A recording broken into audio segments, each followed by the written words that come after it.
Welcome to Financial Stories of the Ancients. Today's tale is titled The Merchant's Wisdom, A Slave's Journey to Wealth.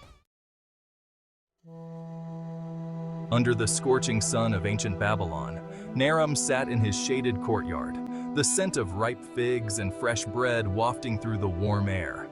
Before him stood young Zaid, the son of his late friend, adorned in fine robes that glittered like the wealth he so carelessly squandered. Naram's eyes narrowed as he saw the boy's hand idly spinning a golden ring, a symbol of luxury he had not earned.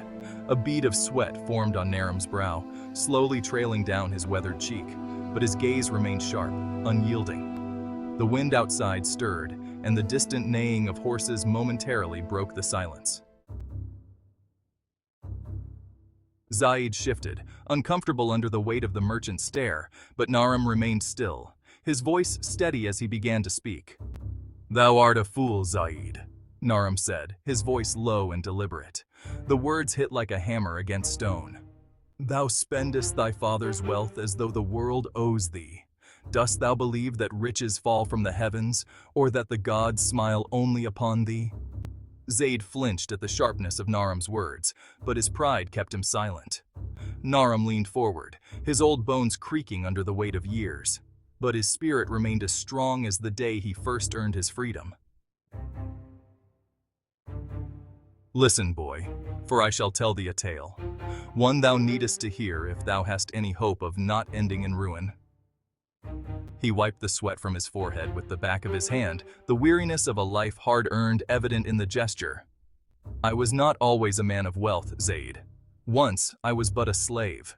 The chains on my wrists bit into my skin, and the weight of my master's demands hung heavy upon my back.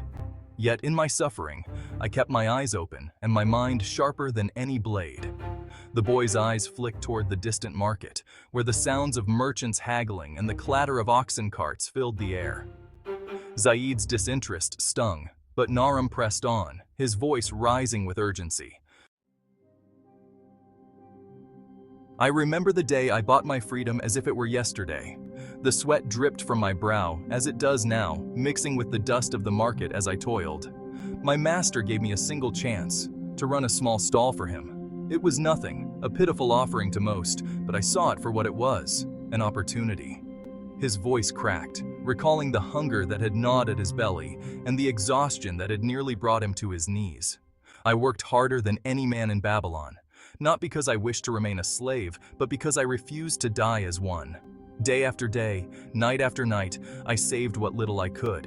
And when I finally held enough to buy my freedom, I did so not with joy, but with the knowledge that my true journey had only just begun." Naram's hand trembled slightly, not from weakness, but from the intensity of the memory. He locked eyes with Zaid, whose posture had begun to shift, the boy finally listening. "I did not waste my freedom on wine, nor on pleasures that vanish with the dawn. I sought knowledge, Zaid. I learned the ways of trade, of investment. I bartered with merchants who would sooner cheat me than do honest business. I stood firm even when the weight of doubt pressed upon me. And now I sit here before thee, a man of wealth, not by luck nor by inheritance, but by toil."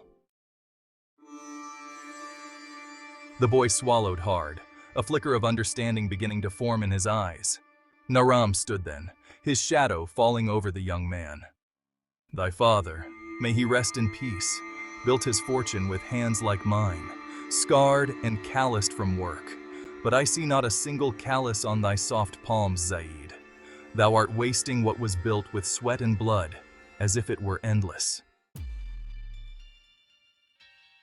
Zaid opened his mouth to speak, but Naram cut him off, his voice now like thunder. "Do you know what happens to those who squander what they did not earn? They fall, Zaid. They fall faster than a desert storm sweeps the streets. Thy father's wealth will not save thee from ruin if thou continuest on this path." The courtyard fell silent for a moment, save for the soft rustle of the palm trees in the evening breeze. Zaid's gaze dropped to his feet, his hands no longer fidgeting with the golden ring. Naram's tone softened, but his words carried the weight of ancient wisdom. "Gold, boy, is a tool, not a toy. Thou must learn to wield it with care, or it will slip through thy fingers like sand.